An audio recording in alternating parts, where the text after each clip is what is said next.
Let me start this talk on work-family conflict by taking you inside a conference room in Washington, D.C., where a lawyer named Samantha has just cautiously closed the door. I'd forgotten the tissues I normally keep in my purse, and Samantha would soon give me a reason to regret that. This was March 11th, 2015, and by now I had interviewed 100 working mothers in the United States and Europe. As a sociologist, I specialize in the study of gender inequality. So I asked each woman how her boss had responded when she disclosed her pregnancy, what her maternity leave was like, and if she was ever allowed to work from home to care for a sick child. I asked each woman how she divided housework and childcare with her partner. I asked what advice she would give women about to become mothers. My interview with Samantha unfolded as many had before. Barely 20 minutes into our talk, she dissolved in tears. After her son Taylor was born, Samantha had scrambled to assemble enough disability leave, vacation and sick days, and unpaid time off in order to care for Taylor before returning to work full-time. In the United States, this do-it-yourself approach is often the only option. The US is the only country besides Papua New Guinea that lacks federally mandated paid maternity leave for all. Samantha's employer made it clear to her, she told me, that you can have children, but if you make that choice, you need to have a plan in place for someone else to care for them.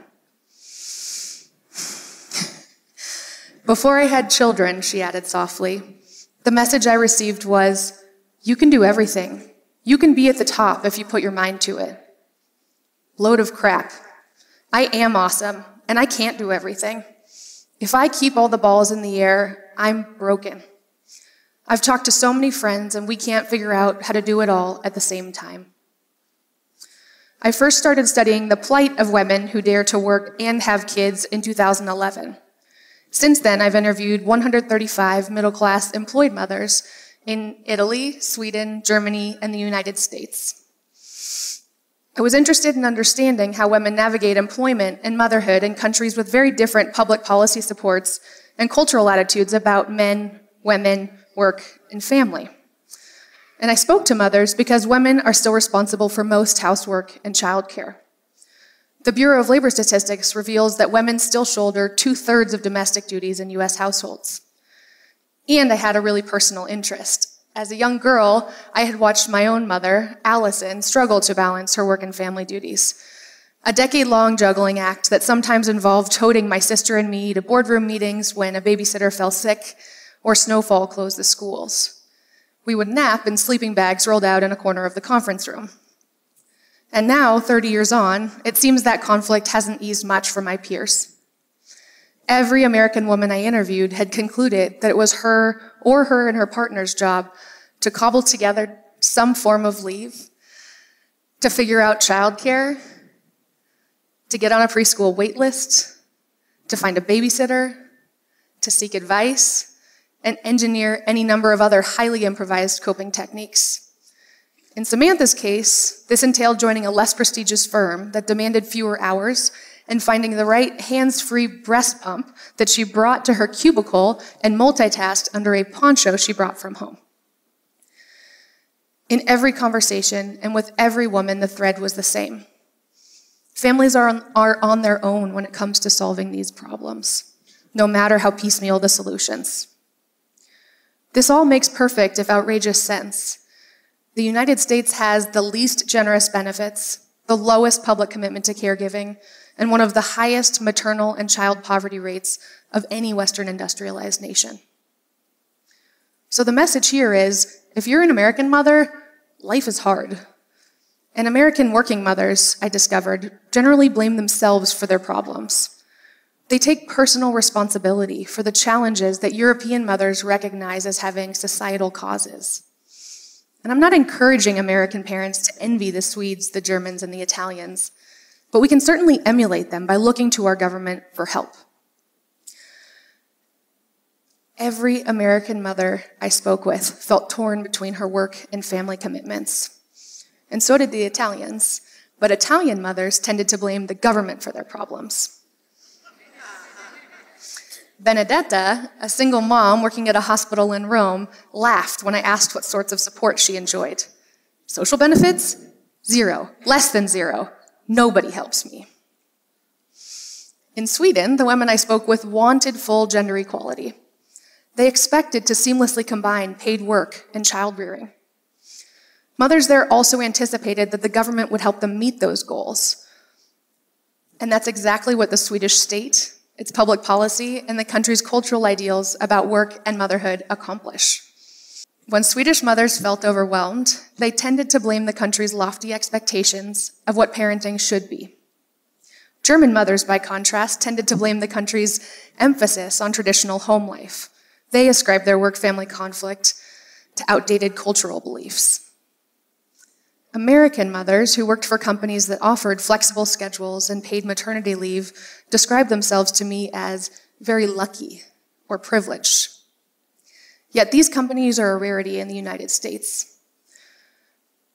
The truth is, most American mothers are neither lucky nor privileged. The privatized approach taken by the US government and most workplaces tends to magnify inequalities among workers. Some elite firms elect to offer helpful work-family policies, meaning that certain workers, typically highly educated salary employees, receive these supports. But the workers most in need of these supports are vulnerable hourly wage workers. They represented almost 60% of the US workforce in 2018, according to the Department of Labor. That's close to 82 million workers. Yet they are the very ones least likely to enjoy any work-family benefits.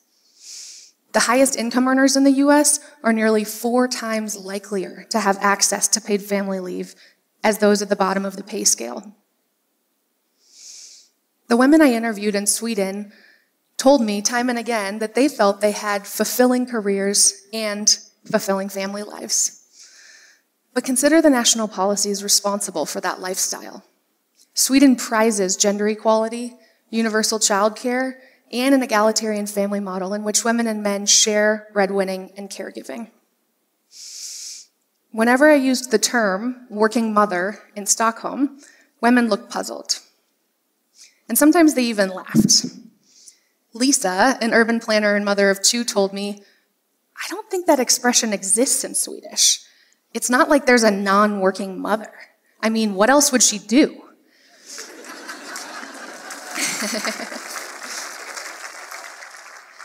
But we can't simply import social policies from abroad and expect them to have the same effect here. American parents marvel at Germany's comparatively luxurious-sounding 1 to 3 year parental leave, for example. So you can imagine my surprise when German mothers told me that this policy was both a blessing and a curse. When women don't take advantage of the entire leave, it tags them with a cultural stigma. The so-called bad mother who returns to work before she absolutely must. When a teacher named Julia returned to work before the end of her maximum allowable parental leave, people told her, "You cannot do this. You are selfish. You are a career whore."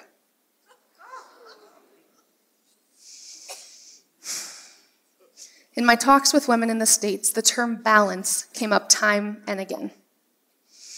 But framing work-family conflict as a problem of imbalance normalizes a nation of mothers engulfed in stress. It fails to recognize how our institutions fan this anxiety. Women, again on this side of the Atlantic, often assumed it's their duty to stitch together time off after childbirth. Those fortunate enough to qualify for parental leave benefits, even 4 weeks at partial pay, feel sincere gratitude for such slim provisions. And in a country where most new parents receive no paid leave at all, that thankfulness makes sense. But it isn't a matter of mere luck to be able to work and raise the next generation of taxpayers and employees. Everyone should expect more. Consider a few facts. Our national emphasis on free markets means that adults are encouraged to work and find private solutions for care. As a result, we lack any coherent national work-family policy to support caregiving. No universal health care. No universal childcare. no universal social insurance entitlement,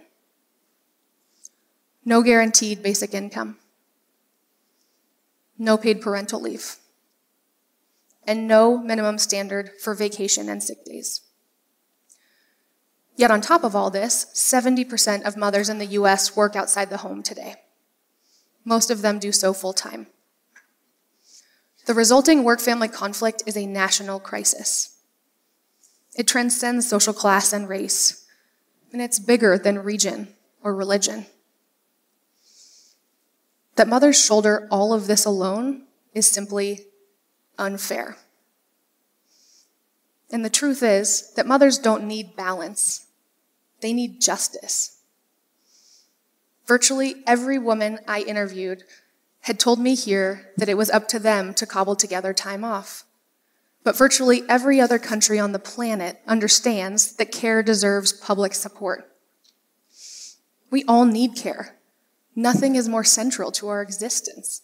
And the sheer volume of time that we spend engaged in the act of caregiving is staggering. Think back to my interviewee Samantha in tears as she confessed being unable to do it all at the same time. Then consider how Samantha's predicament was in some ways a best-case scenario. She had far more stress-relieving resources at her disposal than most American mothers do. A decade after starting this project, I'm often asked how so many intimate conversations with mothers made me feel. I feel sincere gratitude for the mothers who revealed so much. But mostly, I feel angry. And I wonder if you feel angry too. Angry about the injustice of leaving families high and dry to provide life-giving care. In a democratic society like our own, the inequalities that produce work-family conflict are not normal. We can enact policies to remedy the unequal social conditions that perpetuate mothers' struggles. So if you share my dissatisfaction with the current state of affairs, my hope is that we transform our anger into action. The good news is that work-family conflict is not inevitable. We need a revolution in our public policies and our cultural attitudes if we are to improve the lives of women and their families. Mother's stress is an urgent national issue, and that means we need to implement solutions at the national level as well.